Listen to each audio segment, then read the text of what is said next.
प्राचीन भारत में ययाति नाम के एक राजा हुए। वे बहुत शूरवीर थे। उनकी दो पत्नियां, जिनका नाम देवयानी व शर्मिष्ठा था। देवयानी के पिता असुरों के गुरु शुक्राचार्य तथा शर्मिष्ठा के पिता असुरों के राजा वृक्षपर्वा थे। देवयानी के यदु और तुर्वसु नामक दो पुत्र हुए। इन दोनों में यदु बड़ा था, जिसके नाम पर यदुवंश चला। श्री कृष्ण ने यदुवंश में ही जन्म लिया था। शर्मिष्ठा के 3 पुत्र हुए, जिनमें पुरु सबसे छोटा था। पुरु बड़ा पराक्रमी और बुद्धिमान था। उसके इन गुणों के कारण ययाति ने उसे अपना उत्तराधिकारी बनाया। ययाति वंश का नाम पुरु के नाम पर पौरव पड़ा। पौरव वंश में एक राजा दुष्यंत हुए। भरत उन्हीं के पुत्र का नाम था, जिनके नाम पर हमारे देश का नाम भारत पड़ा। भरत अत्यंत पराक्रमी और वीर राजा थे। भरत के वंश में हस्तिन नाम के भी एक प्रसिद्ध राजा हुए, जिन्होंने हस्तिनापुर में नई राजधानी बसाई। भरत के वंश में कुरु नाम के एक राजा भी हुए, जिनके वंशज कौरव कहलाए। कुरु के नाम से ही कुरुक्षेत्र नामक स्थान प्रसिद्ध हुआ। कौरव राजवंश में राजा प्रतीप के पुत्र शांतनु का जन्म हुआ। शांतनु प्रतापी और योग्य राजा थे। उनके शासन में प्रजा बहुत सुखी थी। वह प्रायः गंगा नदी के तट पर शिकार करने जाते थे। एक दिन गंगा तट पर उनकी भेंट एक सुंदर युवती से हुई। राजा ने उस युवती के सामने विवाह का प्रस्ताव रखा। उस युवती ने इस शर्त पर विवाह करना स्वीकार किया कि राजा उसकी किसी बात के लिए उसे कभी नहीं रोकेंगे और ना ही उससे किसी प्रकार का प्रश्न करेंगे, अन्यथा वह उन्हें छोड़कर चली जाएगी। राजा शांतनु ने उसकी ये शर्त स्वीकार कर ली। वह युवती स्वयं गंगा थी। शांतनु और गंगा के 8 पुत्र पैदा हुए। गंगा ने 7 पुत्रों को जन्म लेते ही अपनी धारा में बहा दिया। 8वें पुत्र को शांतनु ने बहाने न दिया। तब गंगा ने उन्हें उनका वचन याद दिलाया और वे राजा को छोड़कर पुत्र सहित जाने लगी। राजा ने उनसे पुत्र को न बहाने और उन्हीं के पास छोड़कर जाने का निवेदन किया।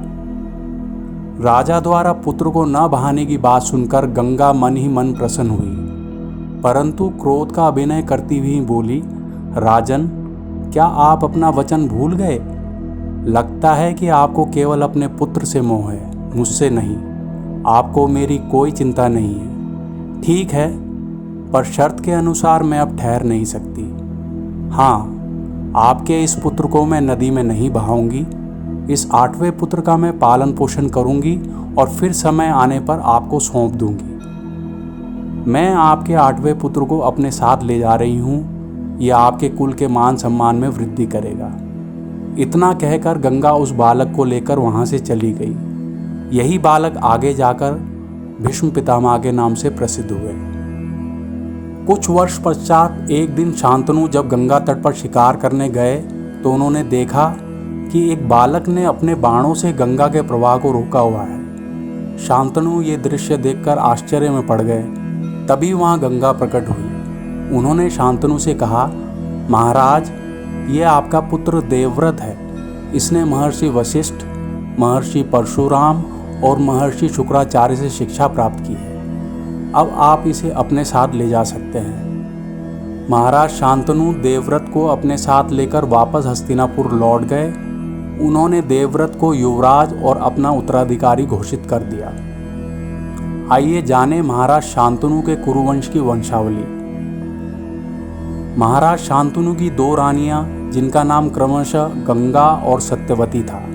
रानी गंगा का एक पुत्र, जिसका नाम देवव्रत था, और रानी सत्यवती के 2 पुत्र, चित्रांगद और विचित्रवीर्य। विचित्रवीर्य की 2 रानियां अंबिका और अंबालिका थी। अंबिका के पुत्र का नाम धृतराष्ट्र और धृतराष्ट्र की पत्नी का नाम गांधारी था। गांधारी के 100 पुत्र हुए। ये 100 पुत्र कौरव थे, जिनमें सबसे बड़ा पुत्र दुर्योधन था। अंबालिका के पुत्र का नाम पांडु था। पांडु की भी 2 रानियां थीं, जिनका नाम कुंती और माद्री था। कुंती के 3 पुत्र थे, युधिष्ठिर, भीम और अर्जुन, तथा माद्री के 2 पुत्र थे, नकुल और सहदेव। इस अध्याय में महाराज ययाति के वंशज शांतनु के कुरुवंश की वंशावली का वर्णन किया गया है। आप अपने परिवार की ऐसी ही वंशावली तैयार कर सकते हैं। जिसमें आपके परदादाजी से लेकर पूरे परिवार का वर्णन आ जाए। इसको तैयार करने के लिए आप अपने माता पिता या परिवार के अन्य बड़े लोगों की सहायता भी ले सकते हैं। आशा करता हूँ कि आपको ये वीडियो बेहद पसंद आया होगा। अगर आपको मेरे द्वारा बताई गई जानकारी अच्छी लगी हो तो आप वीडियो को लाइक और सब्सक्राइब कर सकते हैं। आपके लाइक से मैं और भी वीडियो बनाने के लिए प्रेरित रहूँगा। जय हिंद।